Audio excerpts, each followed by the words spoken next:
Kinobro présente un podcast cinéma des frères Chanteau. Attention, ici, on spoil comme des porcs.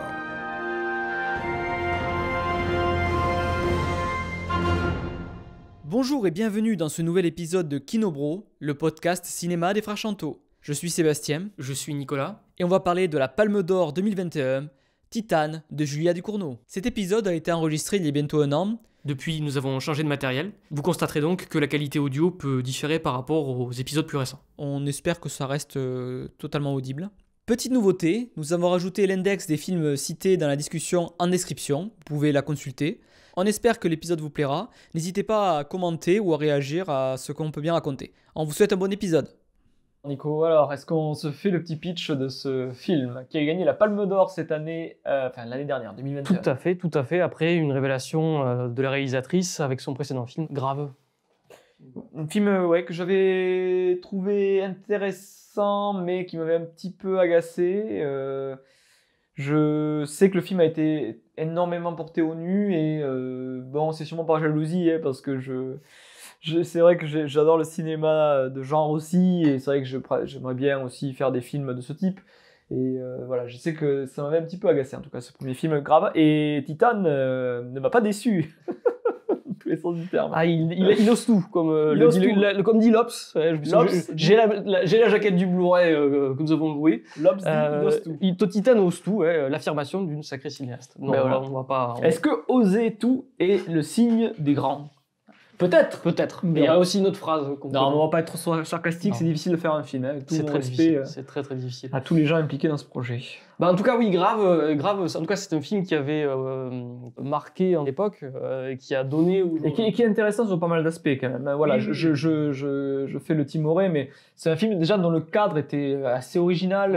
Une histoire d'une jeune fille du coup qui fait ses études. Alors qu'elle fait ses études. Elle découvre sa malédiction au moment où elle fait ses études, donc où elle quitte le cocon familial. Et elle fait des études de vétérinaire dans une espèce de grand internat. Et c'est vrai que oui, le cadre était assez intéressant et assez, assez, on va dire, novateur, quoi. Oui, c'est quelque chose qu'on n'avait pas l'habitude de voir, en tout cas dans le cinéma français, ce cadre spatio-temporel. Après, voilà, sur le film, en tout cas, a fait école, littéralement, puisque aujourd'hui, il a lancé une nouvelle mouvance. Je crois qu'il y a eu un succès critique. Il y a eu de Grave, il me semble. Enfin, succès critique, c'est sûr. Succès public. Attends, regardons le succès public, parce que ça m'intéresse. Je vais te dire les chiffres. Il y a eu un succès public et un succès critique, mais il y a eu aussi un succès puisque les Américains ont raffolé du film. C'est vrai que le film s'est très très bien exporté. Le film, il me semble, s'est assez bien exporté. Et donc, il a donné lieu à une nouvelle, on va dire, vague de films fantastiques français. Qui aujourd'hui on pourrait on va dire réduire à une terminologie qui s'appelle l'elevated genre. Oui, l'elevated genre, comme disent exactement. Le fameux. Alors, juste pour les précisions, le film en France a fait près de 150 000 entrées. Je rendu au supérieur, mais voilà. 5 000, mais je crois que 5 000 entrées pour ce type de film, en tout cas, c'est un succès parce que le film est interdit aux moins de 16 ans. Moi, j'avoue, je regarde Grave, voilà, il avait 80% sur 100 sur Metacritic. 91% sur Rotten Tomatoes, mais quel succès! C'était une grande... Non, mais ça avait été un film qui avait été extrêmement bien reçu à l'époque. Ouais, j'avais déjà quelques réserves, mais on va en parler. Le pitch de Titane, je vais me baser sur ce qu'en dit la jaquette. Après une série de crimes inexpliqués, un père retrouve son fils disparu depuis 10 ans. Bon, vous avez vu le film, du coup, si vous écoutez ce podcast. Donc le scénario est extrêmement improbable. C'est marrant parce que c'est aussi un argument qui est sur le Blu-ray, en fait. Ça ose tout, ou c'est un film imprévisible. Il y a deux régimes, je pense, spectatoriels pour le film imprévisible. Il y a le film vraiment qui surprend parce qu'il transgresse des codes et qui nous amène vers des chemins narratifs, des pistes narratives qu'on n'aurait pas imaginées, mais qui restent cohérents selon ce qui est proposé comme univers. Ouais. Et il y a le film qui, par des choix narratifs, vient un peu chatouiller la vraisemblance de son univers et même la perturber. Et je pense qu'un peu Titane est entre ces deux-là, quand même. Je pense pas, en fait... C'est vrai que le film est surprenant et peut-être que ça peut être vu comme un geste artistique très libre, voilà. Voilà, oui. Ce qui est, en tout cas, sur le niveau sacré. Narrative, voilà, et de grande liberté pour le scénario. Bon, mon hypothèse, c'est que le scénario était difficile à écrire. Il y a plusieurs films dans le film. Il y a le film sur cette personne qui a une plaque de titane dans la tête et qui a une relation particulière avec les voitures. Ouais. Je ne sais pas ce que ça veut dire au niveau métaphorique. On pourrait commencer à gloser dessus. Je ne sais pas si toi tu as une piste. À part si tu considères que les voitures sont une allégorie du cinéma, bon, pourquoi pas. Pourquoi pas. On peut partir sur une lecture comme ça. Mais en effet, bon, au-delà, en fait, là j'ai plus la sensation qu'on est... parce que c'est presque la partie la plus film de genre du film. Oui. C'est la partie la plus liée presque qui renvoie assez... même par certaines séquences, notamment il y a une séquence de sexe avec une voiture dans le film qui renvoie à des cinéastes comme Cronenberg ou Carpenter en fait. Et du coup, que voilà, c'est un peu c'est un peu une manière de se rattacher à ce courant stylistique-là en fait, oui. de cette intrigue-là. Mais c'est vrai que pour moi au final, c'est pas quelque chose qui est tant que ça important dans le film, parce qu'on aurait pu avoir cette jeune femme qui fusionne littéralement avec une voiture, ou en tout cas quelque chose qui creuse un petit peu dans les sillons de Christine, ou en tout cas qui exploite vraiment cette piste-là. Mais au final, c'est pas tant ça qu'il y a dans le film.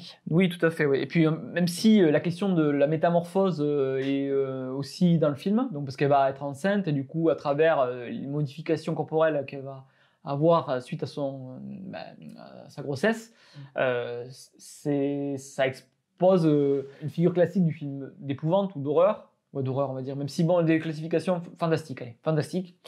Les classifications des fois sont un petit peu, faudrait les questionner.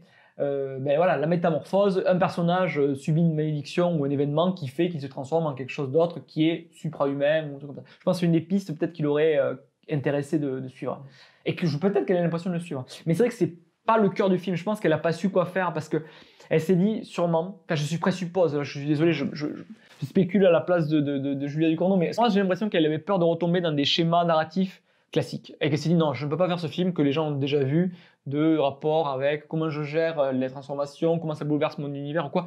C'est vrai que après c'est un genre aussi. C'est un genre. Donc il y a ce film-là, on va y revenir après. Il y a ce film-là, du coup, avec Titane. Il y a le film sur la serial killeuse, du coup, qui pourrait être le même, après tout. Qui pourrait être le même. Tu vois, mais dans le film, la pulsion meurtrière n'est pas forcément liée à la voiture. Non, c'est vrai, parce que donc, du coup, le personnage d'Alexia, on découvre assez vite qu'en plus d'avoir des relations sexuelles avec des voitures, elle tue aussi des gens. Et en plus, c'est motivé, le premier meurtre, en tout cas, donne plusieurs choses. C'est pas un meurtre pulsionnel, mais c'est un meurtre défensif a priori, parce qu'elle se fait accoster par ce mec, et que le mec, en plus, l'apparence de force, et du coup, elle se défend. Voilà. Donc légitime défense. Sauf qu'après, on apprend que c'est une serial killeuse, enfin qu'il y a eu plusieurs meurtres déjà. Donc je dis, ok, bon, c'est vrai qu'on est dans une culture de viol, peut-être que c'est une sorte de vengeresse. Voilà, exactement, voilà. Et qu'on est sur un truc où elle tue que les mecs... Sauf que en fait, après, elle tue une meuf quand même, juste après, qui était pas dans un rapport de possession ou de violence en fait, avec elle. Elle était... même si, bon, je crois qu'elle lui dit oui, tu n'as jamais couché avec une femme ou je sais pas quoi. Et après, c'est compliqué parce que justement, elle est assez agressive. Le personnage d'Alexia est caractérisé comme assez agressif. Et moi, il me semble que cette phrase, elle est dite quand elle lui a arraché le piercing au téton. Aussi, séquence d'horreur, de mutilation sur les corps qui reviendra plusieurs fois dans le film. Donc cette question de la motivation, de la pulsion meurtrière, en fait, il y a eu des films pareil, de serial killer. Là aussi, je me réfère au genre, parce que c'est convoqué. Hein, encore une fois, moi, je n'ai rien contre dans l'idée de sortir des sentiers battus et d'explorer, et de prendre des motifs qui sont déjà visités pour les amener ailleurs. Hein. Voilà, mais ce que j'aimerais comprendre, c'est où on nous amène et qu'est-ce que c'est la pertinence. Pour le coup, en tout cas, c'est pas justifié. Enfin, là, les pistes sont brouillées, en fait. Il n'y a pas vraiment de cause fondamentale à son besoin de meurtre, si ce n'est une violence intérieure qu'elle a, qu'on peut interpréter si on est dans la psychologisation, et le film a l'air de le faire un petit peu, que c'est suite à un rapport, à un embryon familial qui n'était pas sain. Ouais. Voilà. Le côté familial, du coup, est posé. Le père réprimande la fille dès le début, dans la voiture. Il cause l'accident, même si, bon, c'était aussi parce qu'elle n'avait pas de ceinture. Bon, c'est un peu ambivalent, je trouve, la question de l'accident au début. J'aurais du mal à dire que c'est vraiment la faute du père ou que c'est vraiment la faute de la... Bon, bref.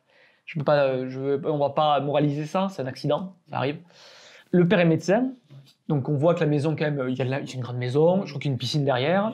C'est filmé d'ailleurs de manière assez naturaliste par rapport au reste du film, qui est chose quand même notable et intéressante par rapport au cinéma français, qui accorde au cinéma français classique, enfin classique, pas classique, mais contemporain, on va dire dominant.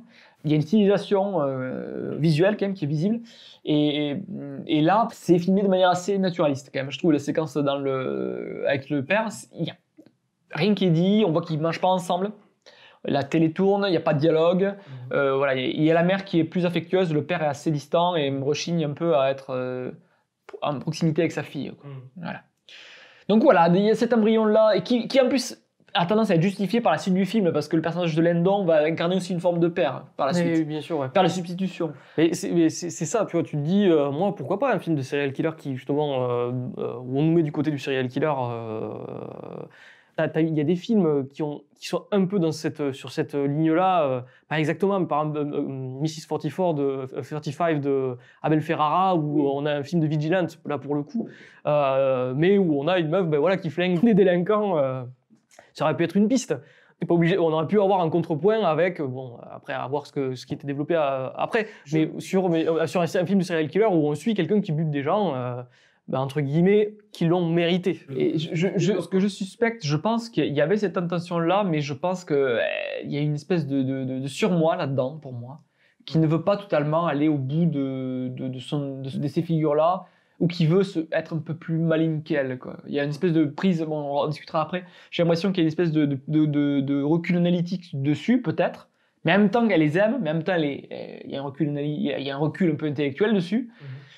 Du coup, c'est bien que ça flatte souvent des bas instincts et qu'on est dans des récits un peu d'exploitation où la vengeance est posée comme catharsis. Voilà. Et du coup, la catharsis, la figure de la catharsis, je pense que ça me méfie peut-être à raison. Hein, moi, je veux bien on peut sortir un petit peu de ce schéma-là. Oui. Mais bon, en tout cas, c'est assez nébuleux. Ce qui est nébuleux, c'est que malheureusement, le film ne suit pas cette piste-là. Enfin, lance des pistes. Et c'est un truc qui reviendra plusieurs fois dans le film, comme avec ce qu'on a dit précédemment avec la voiture, c'est qu'il lance des pistes, mais qu'il ne les suit pas, et au final, il suit, je trouve, la piste presque la plus convenue, en fait, en termes d'intrigue. Cette figure de serial killer, donc elle va commettre ce meurtre sur cette fille qui était sympa avec elle, avec qui elle avait une relation sexuelle, et du coup, elle va tuer tous les occupants de la villa que la fille occupe. Ouais. Parce que c'était les témoins gênants. Ouais. Donc là, on est encore dans autre chose. Ouais. Bon, en parallèle de ça, il y a toujours l'histoire de la grossesse aussi, qui commence à se faire sentir. Du coup, elle voit bien que le ventre, il y a une espèce de grossesse accélérée. Bon, ouais. Je le dis vite fait. Pour arriver à ne pas être capturée par la police, elle va... D'abord, elle brûle la maison de ses parents. Ah oui, c'est vrai, d'abord, elle commet le meurtre. Elle tue son père, quoi, et ses parents. Et sa mère, bon, voilà.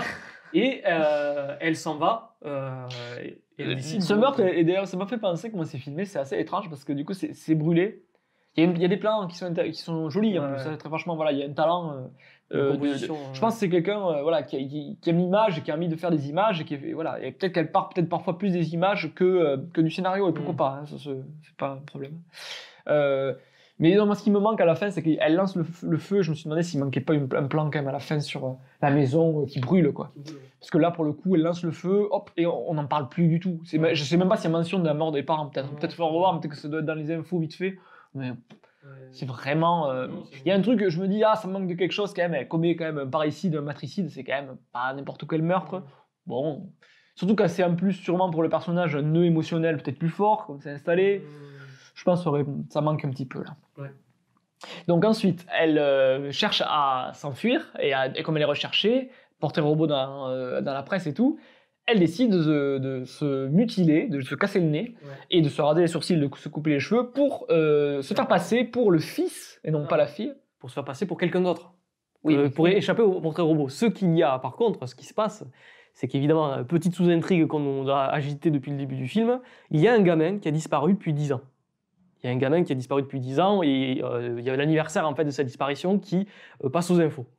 Et ce qui se passe donc du coup, c'est qu'elle arrive à se péter le nez, à changer un petit peu de physique, mais elle est toutefois quand même rattrapée par la police. Elle le fait volontairement de se faire attraper, pour se faire passer pour le fils disparu. là, entre dans la scène le personnage important du film, un autre personnage important, Vincent Lindon, donc, qui joue... comment il s'appelle son personnage qui joue un sapeur-pompier. Un sapeur-pompier, ouais. Je sais plus comment il s'appelle. Bon, c'est le Vincent Lindon qui joue cette espèce de figure paternelle, qui a perdu son fils et qui est désemparé, et il a une phrase assez à la fois belle et terrible. Il dit: vous pensez que j'ai besoin de tests ADN pour reconnaître mon fils? Du coup, là, pour moi, j'entends la scénariste du style: oh là là, mais comment on va faire pour qu'il passe justifier le quiproquo qui va s'installer, exactement. Et ça, je trouvais ça assez, à la fois habile, c'est un truc de scénario pour moi. C'est: vous pensez que je ne reconnaîtrai pas mon fils? Ça installe le personnage, ça le met dans une espèce de folie et du moins d'obstination et d'affect très très fort. Et en même temps, ça nous facilite un peu la vie en tant que scénariste, sûrement. Bon. Mais c'est pas ça me gêne pas. Hein. C'est un petit truc qui m'amuse, quoi. Toujours est-il que ça passe. En effet, Vincent Lindon confond Alexia avec son fils disparu. Et on entre dans le troisième, on va dire, film qui possible, qui est cette espèce de relation étrange entre Vincent Lindon, donc, qui est dans une sorte de folie, comme tu l'as dit, un peu étrange, et donc sa captive, qui est Alexia, qui tente, dans un premier temps, d'échapper à l'influence de Vincent Lindon. Et c'est vrai que là, le chemin que prend le film, au final, on aurait pu s'attendre dans un film de genre, mais justement, voilà, elle a essayé de fouler tout le monde, elle se retrouve prise avec un pire bourreau, une figure masculine étouffante et hyper violente. Du coup, elle est prise à son propre jeu, quoi. Mais c'est pas du tout ce que le film fait. Ce que fait le film, c'est qu'en réalité, on se retrouve avec un récit presque à la Intouchable, où on a deux êtres brisés. Intouchable. Non, peut-être pas Intouchable, mais tu vois, ce type de film français où t'as deux êtres brisés qui arrivent à se reconnecter parce qu'ils sont un peu étranges et décalés dans le monde. Oui, et tout à fait. Pourquoi pas? Mais c'est quand même. Pourquoi pas? Disons que c'est une autre piste. Voilà, c'est une autre piste. Voilà. Qui, pourquoi pas, dans un autre contexte, mais quand tu l'additionnes avec le slasher et l'espèce de film fantastique avec la grossesse ça fait beaucoup. Ça fait beaucoup et c'est pas très cohérent. Enfin, moi, je trouve que ça manque de cohérence. Ça manque peut-être de cohérence. Donc là, c'est le troisième film, effectivement, et je pense que... Bon, j'en vois pas d'autres. Là, toutes les pistes narratives vont s'achever. Donc après, ce qui se passe, c'est qu'il y a une espèce de persistance dans la relation entre Alexia, du coup, qui devient Kevin, donc comment il s'appelle qui devient, c'est un autre nom en A, Adrien, qui devient Adrien, voilà. Malgré tout, la grossesse rend la chose difficile, hein, rend le simulacre difficile, et du coup... Elle est obligée d'utiliser des bandes de contention pour se comprimer le corps, voilà, et passer pour un garçon, en fait, aux yeux des autres. Voilà. Parce qu'elle est intégrée du coup dans la caserne et il y a d'autres hommes, il y a quasiment que des hommes il y a que le personnage de Lindon qui adhère à ce récit, même envers et contre tout, quoi. Mais moi, pourquoi pas, c'est quelque chose qui me plaît assez, comme cette figure de personnage là qui est tellement désespéré que je te demande pas de, je sais plus, même une phrase je te demande pas d'être oui, c'est tout. Après, c'est un film en soi. Voilà, encore une fois, c'est un autre film en soi. Et qui, moi, je trouve, match pas trop, enfin, en tout cas, est un peu contre ce qu'on a vu auparavant, en fait. Pourquoi c'est contre? Moi, ce que je trouve qu'il y a de paradoxal, hein, c'est que, mais je pense que c'est peut-être plus compliqué que ça, c'est qu'on est au début, on a un personnage donc qui se cherche, en tout cas se cherche, joue un petit peu avec l'identité de genre, là-dessus, du coup, qui va se travestir en homme, et qui, au final, au début, en tout cas, est présentée comme une femme qui subit le regard masculin, parce que le premier plan, ce fameux plan séquence là, inaugural, qui la traite comme un objet sexuel, en fait, avec une caméra très concupiscente et tout ça. Et donc, on a ce personnage qui, au début, est forcé d'être une femme et subir le regard masculin, et qui, quelque part, s'émancipe en devenant une femme qui se fait passer pour un homme. Qui devient un homme même, littéralement. Et c'est vrai que, voilà, moi, ce que je trouve étrange, en fait, c'est que on te parle de la pression des hommes en entrée, et on arrive sur un milieu qui est assez masculin, à la fin, où il y a des valeurs viriles qui sont quand même assez prononcées, d'héroïsme, de courage, de force physique, Et c'est là-dedans, avec ce personnage masculin qui est joué par l'anneau, qui n'est pas traité comme quelqu'un de méchant, hein, mais qui est juste un peu fou, qui quelque part la force aussi, en fait, qui l'enferme dans un rôle. Et c'est dans ce rôle-là, dans cet enfermement-là, qu'elle va trouver son épanouissement.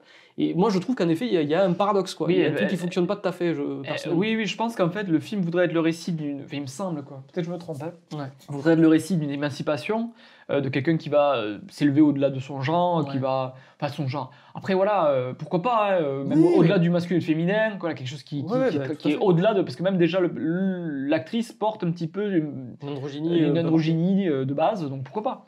Ouais. Mais effectivement, on a l'impression, en tout cas, qu'à chaque fois, elle se heurte à des systèmes de domination masculine qui changent. Donc, elle passe de son père à une autre figure paternelle qui va être aussi contraignante, quoi. Et elle va accepter son sort, voilà. Et jusqu'à devenir finalement une mère dans la séquence finale où elle va accoucher de nouveau-né qui, parce qu'il a une colonne vertébrale en titane ou en métal, voilà, serait peut-être l'avatar d'une nouvelle humanité. Bon. Donc voilà, film riche et dense, mais c'est vrai que ouais, moi ce que je trouve qui est quand même étrange, c'est que on a la sensation que le film fait des sauts en fait, fait des sauts dans les registres, qui a certains bouts comme une sorte de monstre de Frankenstein. Après c'était peut-être ce qu'elle voulait, hein, qui sont un peu greffés les uns sur les autres et qui en fait sont pas très harmonieux, ils fonctionnent pas tout à fait ensemble, quoi.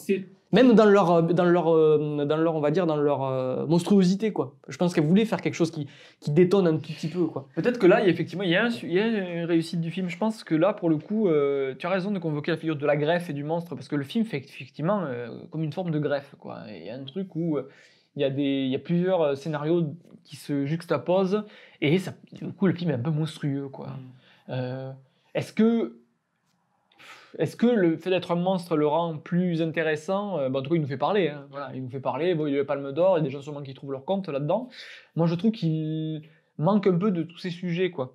Il y a une dimension métaphorique qui peut être portée par le genre et allégorique, mais qui, du coup, comme elle l'évite d'aller vraiment au bout de ces récits et de ces structures-là, on n'y est pas vraiment, du coup. Et la dimension sociétale, qui pourrait être aussi un autre genre de récit, on n'y est pas vraiment non plus, parce que...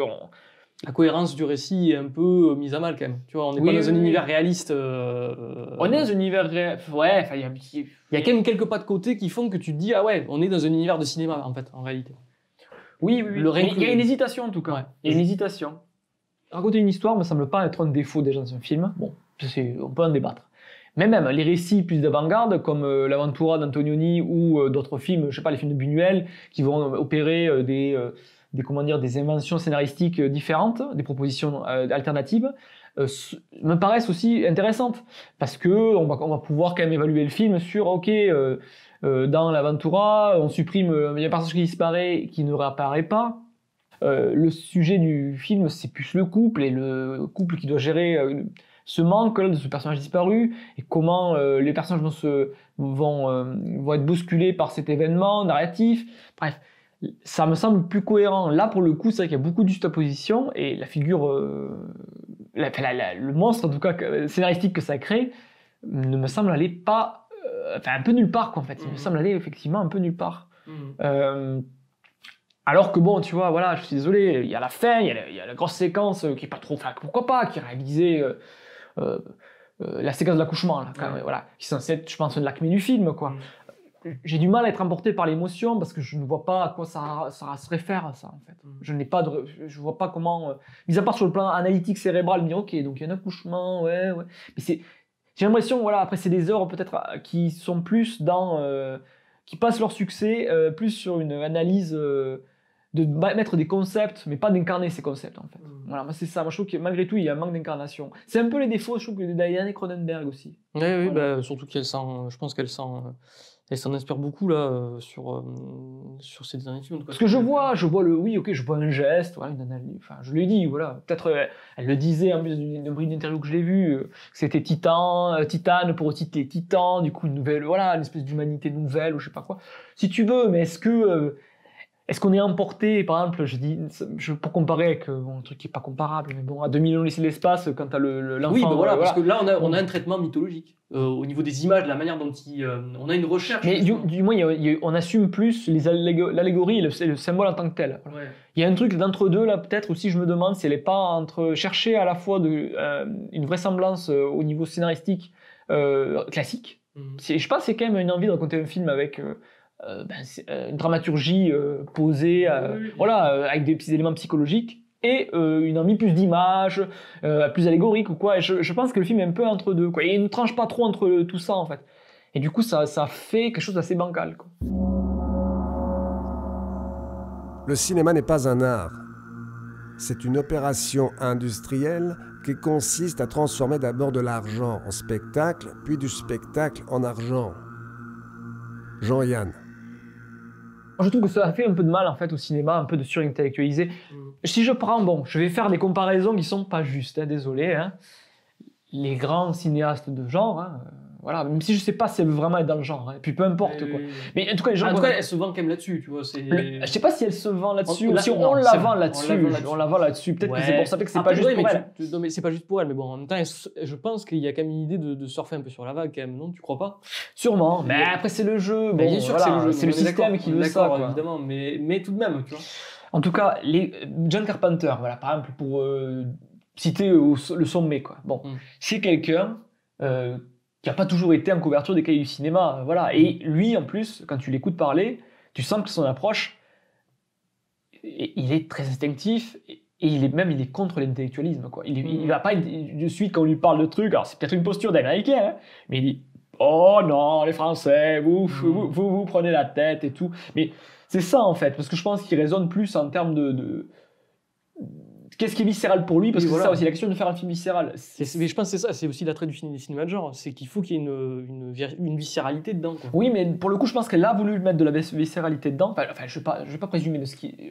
sans pas parler de l'invention de l'auteur. Alors, il y a du gore dans le film, il y a des effets chocs, mais est-ce que c'est viscéral? Mais non, parce que c'est super conscient de ses effets. Qu'est-ce que c'est un film viscéral? Je pense que c'est pas un film qui t'oblige à passer par un processus analytique, intellectuel. Tout à fait. Moi, je pense que tu dois sentir d'abord les choses, quitte à intellectualiser dans un second temps. Mais là, pour le coup, ce film-là, t'es obligé d'intellectualiser forcément, et ça me semble pas, en tout cas, ça me semble incompatible avec ce qu'elle veut faire, en fait. Je pense qu'elle veut faire un film viscéral, mais pour le coup... Elle est trop consciente de ses effets. Elle est consciente, ouais. Mais après, c'est compliqué. Je pense qu'elle est une héritière aussi. Mais, oui, non, mais que ce soit compliqué, c'est sûr. Mais n'empêche qu'en termes de résultats, quand tu vois la séquence des 4 meurtres, là, où t'as l'impression que c'est un sketch des nuls, quoi. Où il y a un peu cette dimension-là. Bon, sans truc péjoratif. Mais quand même, il y a un choix de ton qui fait un peu, je suis plus malin que ce que je raconte. Oui. Je suis plus malin que ce que je raconte. C'est vrai. Et là, du coup, oui, comment tu veux faire un film viscéral si tu passes ton temps à toujours être dans l'autoréflexion des figures que tu convoques Il faut y croire, en fait, à ce qu'on raconte, en fait. C'est ça, en fait, faut y croire. Moi, je pense quand on est quand on emprunte, en tout cas, cet imaginaire-là fantastique ou surnaturel, si on est dans ce truc-là, s'il faut, elle est ailleurs. S'il faut, elle est plus dans du Raoul Ruiz ou, je ne sais pas, un imaginaire plus métaphorique, mais plus conscient, un petit peu artiste, je sais pas quoi. Et je pense qu'elle est entre deux. Mais c'est vrai que les meilleurs films les plus grands, moi je parle de Carpenter, on va dire c'est peut-être le plus grand, actuel en tout cas, moi je pense. Bon, il a arrêté de faire des films, maintenant c'est une rockstar. Mais en gros, il y croit.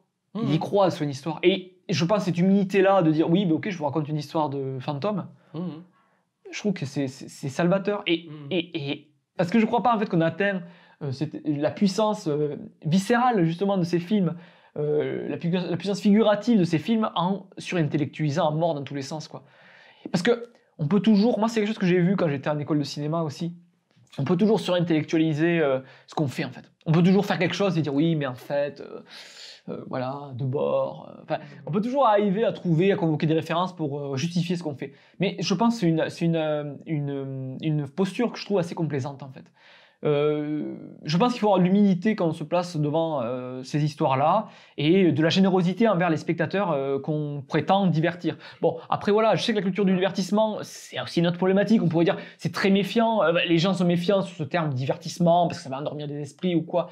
Mais bon, moi, dans mon approche, en tout cas du divertissement, je pense qu'il est possible d'avoir une approche ludique, mais qui n'est pas forcément... c'est pas un gros mot, quoi. Parce que ça peut amener à lire des essais, des choses plus stimulantes sur le plan intellectuel. Et puis même n'importe quel objet culturel peut être aussi repris, analysé et produire aussi du sens.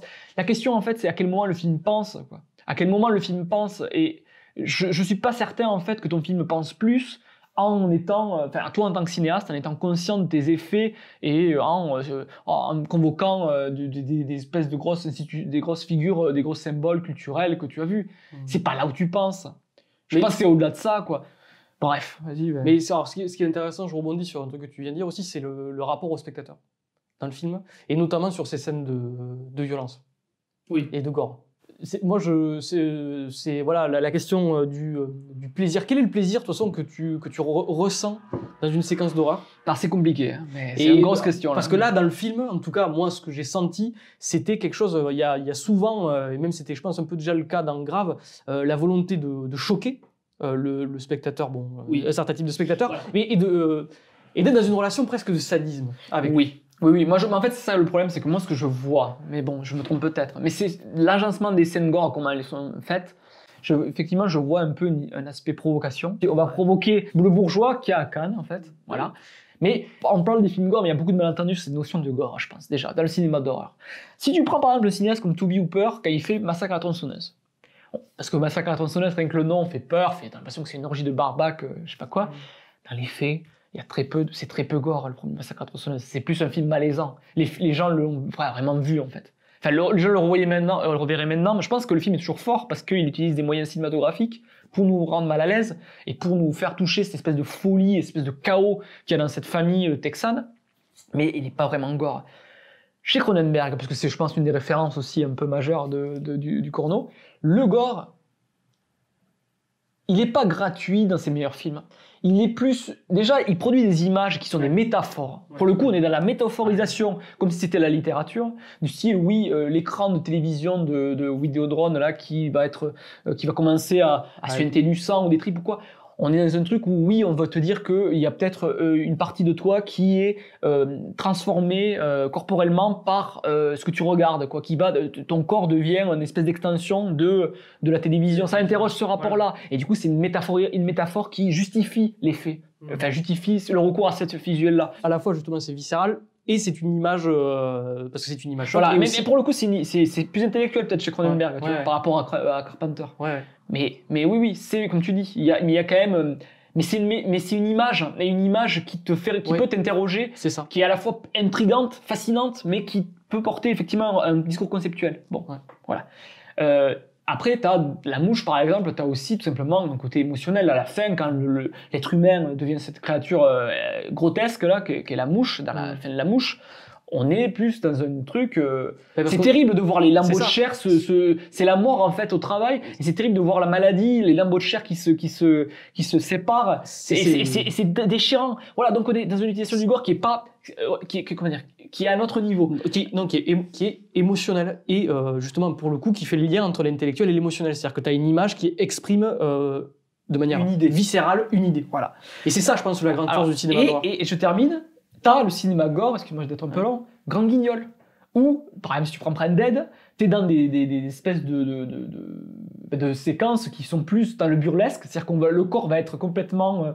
on va plus avoir mal, en fait. On va plus ressentir la douleur. On va être plus dans une espèce de chorégraphie burlesque, des corps qui sont démembrés, mais du coup ça glisse dessus, on se sert de bras comme d'armes et compagnie. Voilà, on est dans une approche qui est plus humoristique. On ne sent pas la douleur. Là, pour le coup du Corno, moi ce que j'ai senti, c'est que, pour moi la douleur, on la sent.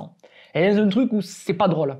C'est pas drôle. Là, dans Grave, au début, moi dans Grave, j'ai vu quand même une tentation un peu d'être dans le Grand Guignol, un petit peu. C'est pour ça que je revois le film. Là, pour le coup, les séquences ne sont pas drôles en elles-mêmes, les séquences de meurtre. Voilà. Du coup, quel regard on porte dessus? Alors peut-être je l'oublie, moi, des figures. Hein. Moi, ça me met dans une posture un peu de subir un peu le gore. T'en jouis pas. Enfin, t'es pas dans une position de divertissement. Tu te dis pas, ah ouais, trop bien, il va éclater la gueule. T'es pas dans un truc cathartique qui peut être un peu régressif, hein, comme genre les trucs bourrins ou de vengeance ou quoi. Finalement, moi, je suis pas en empathie avec la personne qui massacre toute la famille dans la villa, par exemple, tu vois. Pas du tout.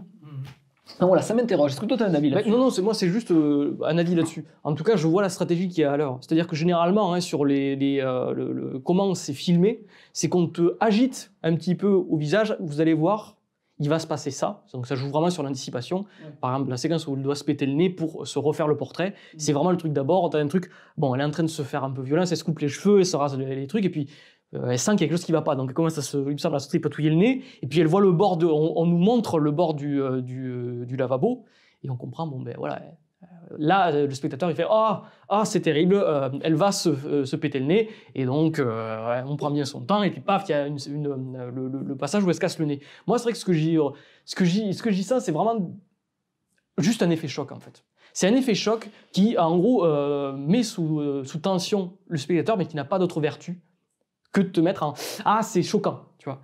C'est désagréable. Du coup, je suis désolé. Un peu comme un sparadrap qu'on retire, tu vois. Mais est-ce que vraiment c'est ça qui est intéressant dans le cinéma d'horreur? Moi personnellement, je suis pas sûr.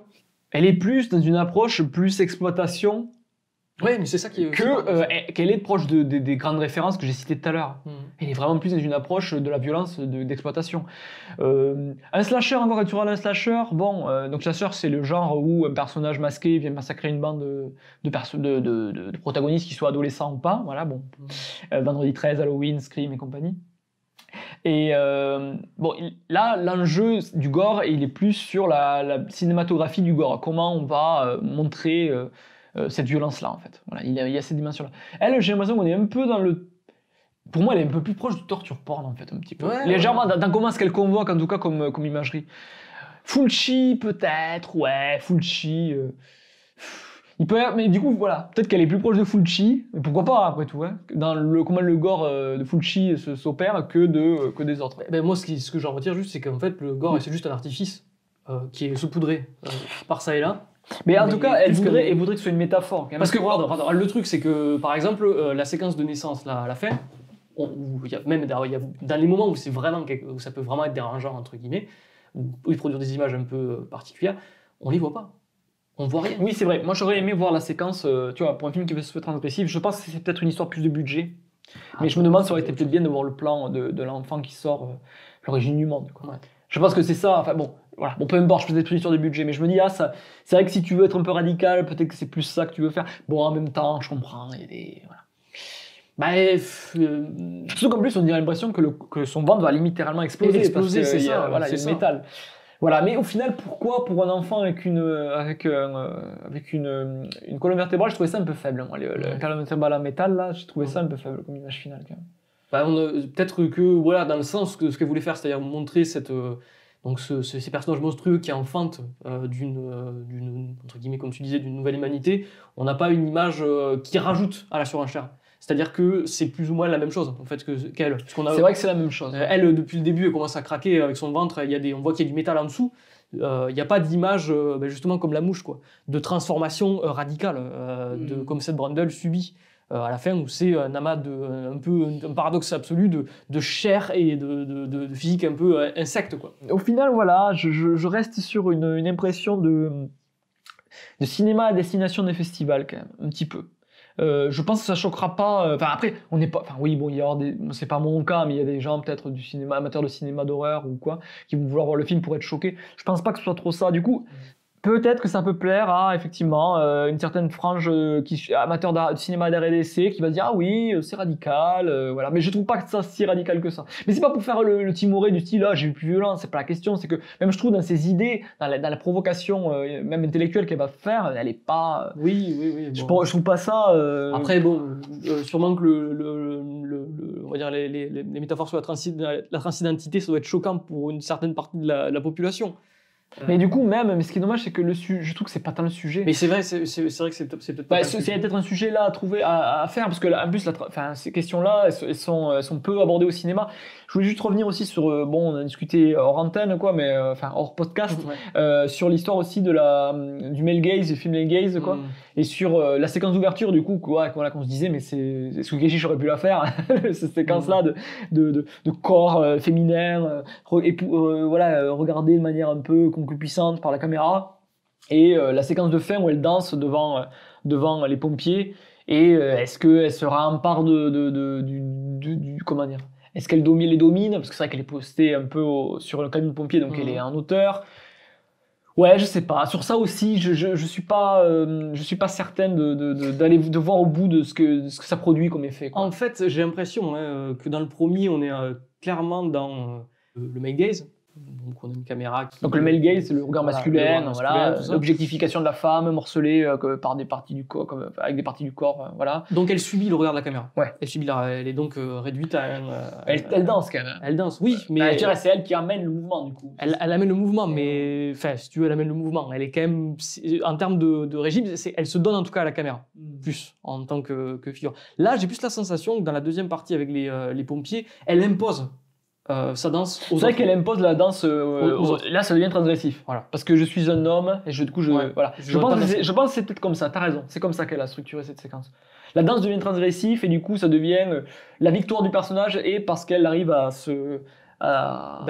être dans une androgynie un petit peu, et c'est ça qui est provoquant, quoi. Ouais, peut-être, ça doit être ça. Après voilà, avec tout ce qu'on a dit, c'est vrai que ça a pour effet de un peu muséifier ce genre. Puisqu'on du coup on revient sur la question de l'égalité de genre et des diverses propositions maintenant qui sont faites autour du cinéma de genre, et de la question de est-ce que ça ne dévitalise pas un des points qui est quand même que malgré tout c'est à la base, et une de ses grandes vertus je pense, un genre populaire. Mais tu as raison, je pense qu'en fait c'est très compliqué parce que maintenant le cinéma de genre, maintenant c'est ok, c'est admis, Carpenter il a eu le Carrosse d'or, Argento est plus populaire que jamais, il y a eu des grands artistes qui sont reconnus et à raison, hein, il n'y a plus rien à prouver. La bataille est gagnée, quoi, comme diraient d'autres critiques. Et maintenant du coup qu'est-ce qu'on fait? Parce que c'est vrai que là la posture pour faire du genre n'est pas la même du tout, quoi. Je pense qu'il y a des amateurs de genre qui aiment, parce qu'on peut aimer le genre, mais on peut aussi ne pas aimer que le genre. On peut apprécier d'autres films, on n'est pas obligé d'aimer que le cinéma d'horreur. Hein, voilà. Ils voudraient être reconnus comme étant des véritables auteurs, je pense que c'est le cas de Julia Ducournau. Et en même temps, ils ont un amour pour ces figures-là, cette forme-là, qui est vrai qui peut produire des images de cinéma absolument incroyables. Et voilà, du coup, ce qu'entre deux chaises, ça donne des films qui sont peut-être tournés plus pour des critiques, et plus avec une approche en tout cas très intellectualisée que des films populaires. Bon, le film, je sais pas combien il a fait, je crois qu'il a fait moins que Grave. Il est plus ésotérique que Grave. Il a peut-être un côté moins universel aussi que Grave, où on était dans un récit de passage à l'âge adulte, quoi. Le film divise un peu plus par certaines même de ses partis pris d'emblée, quoi, en termes de récit. Ce qu'on peut retenir, Landon est intéressant.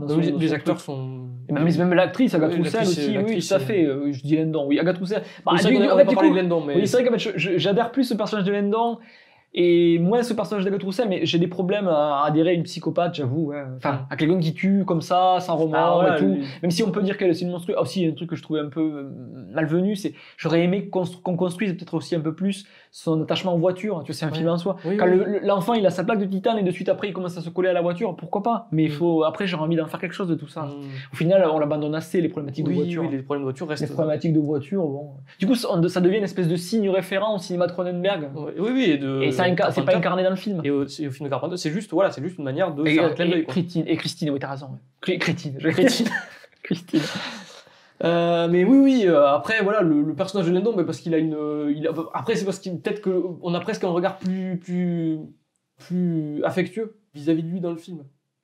Oui, mais tu sais quoi, c'est basique, c'est du scénario, ça. Hein. Ouais. C'est parce qu'on comprend ses motivations. Oui, tout à fait. On comprend qu'il a perdu son fils, du coup évidemment qu'on a l'empathie avec lui. Puis Landon, je pense qu'il arrive suffisamment à incarner il a la bouteille, et du coup bon, il a les yeux qui brillent, il a son corps là qu'il a un peu travaillé pour le film. Bon ben voilà, ça passe, c'est bien. Agathe Roussel, je pense qu'il a vraiment des qualités. Hein. Mais c'est vrai que pour le coup, bon, scénaristiquement, il manque des choses, il manque des cases. Même si je peux remplir les cases, et moi je suis pour en plus que le spectateur travaille, mais en tout cas, vraiment, tuer quelqu'un, c'est quand même pour moi un certain niveau d'engagement. En tant que spectateur, me faire adhérer à quelqu'un qui est meurtrier, de sang-froid, bon, j'ai du mal. Voilà. Et c'est pas je vais pas faire le moraliste à la con, moi je veux bien que ce soit une croisade contre le patriarcat, hein, le film, si c'était vraiment le cas, mais c'est pas le cas en fait. Mais en tout cas, oui, dans la question des meurtres, c'est pas du tout le cas, quoi. Mais en effet, et puis bon, il y a aussi cette histoire de motivation et de choix un peu paradoxaux, quoi, où on sait pas exactement, alors elle se défend pas, elle est dans un... Et c'est pas un personnage très fun, quoi, non plus. Très amusant. Il est pas amusant, quoi. Personnage, à la limite, tu peux avoir un personnage de serial killer amusant, mais voilà, il faut l'assumer, quoi, derrière. Et c'est ce qu'elle a essayé de faire, en fait, tu vois, même avec la séquence, je pense, où elle massacre les 4 occupants là, de la villa. Mais t'as l'impression qu'en fait, on ne cesse de changer de registre avec ce personnage-là. Et après, c'est vrai que c'est un personnage qui porte une thématique que les critiques ont mis sur les films du Corneau pour arriver à identifier son travail. C'est sur le corps féminin sous emprise masculine et le corps féminin face aux transformations qui donc la puberté c'était dans Grave, mais là c'est plus de tomber enceinte. Rester femme malgré le fait qu'on soit dans un monde. Enfin, rester femme. Qu'est-ce que la grossesse fait au corps féminin, voilà. Je voulais juste rajouter. Par rapport à cette histoire, en tout cas d'approche du cinéma français, moi, qui peut m'agacer un peu. Mais je pense que c'est compliqué pour les auteurs de films de genre, de toute façon, français. Je comprends aussi dans quoi ils sont pris. Parce qu'ils sont pris dans un système qui va valoriser un peu leur point de vue et au détriment, je pense, d'un goût, tout ça, une appétence pour un récit qui est plus ludique, en tout cas. Bon, j'ai pas vu Teddy des frères Boukerma, je crois que c'est. Voilà. Mais pour comparer, un truc qui était quand même assez fascinant, c'est pour ceux qui ont vu Grave.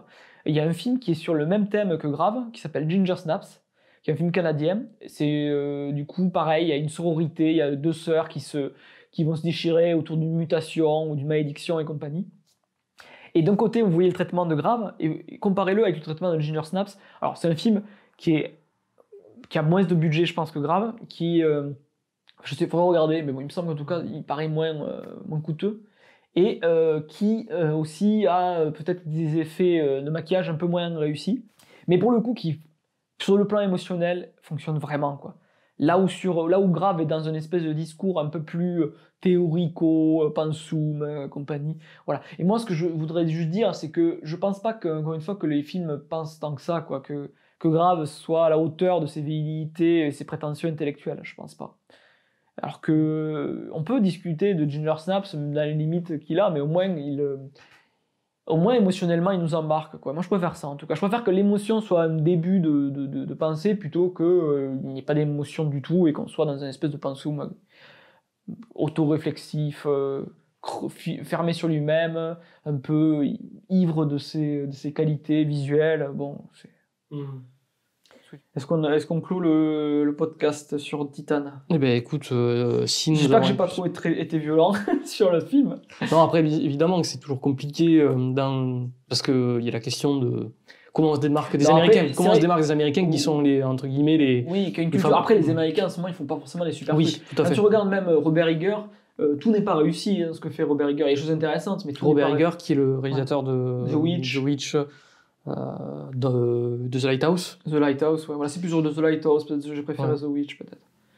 Oui, non, mais il y a ça, en fait. Mais je crois que c'est compliqué parce qu'on est dans un temps où, bon, les films modernes qui ont porté de la modernité sur le cinéma de genre ont été faits. Il y a eu les films classiques, voilà, donc il y a les classiques d'Universal. Je fais vraiment une histoire rapide du cinéma de genre, même si c'est vraiment caricaturé, ultra rapide. Les films Universal... avec les grandes figures qui viennent de la littérature. Bon, ça a donné après les films de la Hammer qui ont amené plus d'érotisme, de transgression, de gore.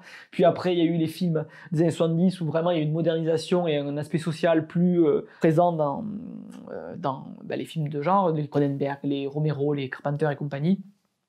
Voilà, bon, maintenant, qu'est-ce qu'on fait, quoi? Quelle est notre modernité? Comment on fait du cinéma de genre aujourd'hui? Le cinéma de genre, j'aime pas ce terme en plus, mais comment on raconte des histoires avec une dominante fantastique aujourd'hui? Le fantastique, de toute façon, c'est né à partir du moment où il y a une primauté de la raison sur le folklore.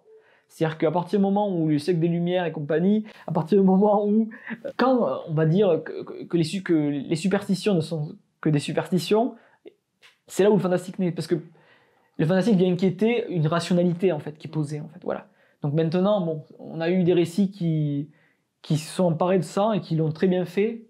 Qu'est-ce que c'est à l'aube du XXIe siècle, le cinéma fantastique? Surtout même à l'ère de la post-vérité, quoi. Moi je me dis peut-être qu'il y a un truc à faire peut-être autour de la post-vérité. Voilà. Ça serait ma piste un petit peu pour arriver à raconter une histoire un peu qui soit signifiante aujourd'hui. Pas être dans alors vous voyez bien, on n'est pas dans les références à d'autres auteurs. On est sur le plan sociétal. Qu'est-ce que c'est? Alors là, j'ai l'air très intellectuel en plus. Post-vérité. Comment tu intègres ça? Comment tu analyses ça? Il y a des films qu'on fait d'Internet, des films japonais, notamment Kairo de Kiyoshi Kurosawa, qui ont intégré Internet comme un possible véhicule dangereux du mal ou quoi. Satoshi Kon, je pense aussi, c'est une bonne référence. Satoshi Kon, oui, qui est toujours dans la question de travailler qu'est-ce que le réel, quoi. Qu'est-ce que le réel et qu'est-ce qui est faux et en fait, est-ce qu'il y a quelque chose qui est vrai est-ce que les deux réalités sont fausses ou est-ce qu'elles sont toutes les deux vraies aussi? Ça, je pense que au Japon, ils en ont fait, il y a pas mal de cinéastes qui sont déjà emparés de ces questions. Mais tu as raison, je pense que c'est vraiment par là en fait que ça se joue plus que dans des reprises de motifs. Après voilà, on peut être influencé par Cronenberg, je dis pas. Hein. Mais en plus, bon, je pense que t'as ton film, t'as des films intéressants dans ton film, t'as des bons films même dans ton film. Voilà, je pense qu'il faut pas avoir peur de la simplicité parfois, je pense. Je pense que tu peux arriver à trouver beaucoup de complexité dans quelque chose qui a l'air simple. Et rien que la relation entre ta fille, son personnage féminin, qui a des problèmes émotionnels, il y a un trauma avant et peut-être qui est devenue meurtrière malgré elle ou pas, je sais pas, et un nouveau parent, c'est un film. Voilà. La question de tomber enceinte, c'est un film. Voilà, t'as Rosemary Davis qui est autour de ça, quoi. Voilà. N'ayons pas peur de la simplicité. Essayons d'interroger notre rapport aussi donc au monde contemporain, comment on peut exploiter et retranscrire nos angoisses qui sont quand même palpables quand même dans ce monde-là avec des récits.